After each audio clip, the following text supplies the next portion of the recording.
Ayan. Ano ba ang kahulugan para sa inyo ng salitang I miss you and I love you? Sige. Pag-usapan natin yan. Para sa akin, ang I miss you ay naalala kita. Naaalala ko ang mga panahon na naging masaya at malungkot tayo. How about ang I love you? Napakasimple, di ba?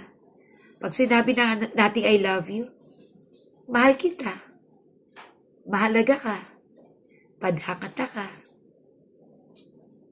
Ganon din ba para sa inyo ang salitang I miss you and I love you? Na kayang gawin ang lahat para maipakita lang ang salitang I love you, ang salitang pagmamahal. Alam niyo ba, pag sinabing I miss you, yung handa siyang balikan ka para makita ka at makasama kang muli.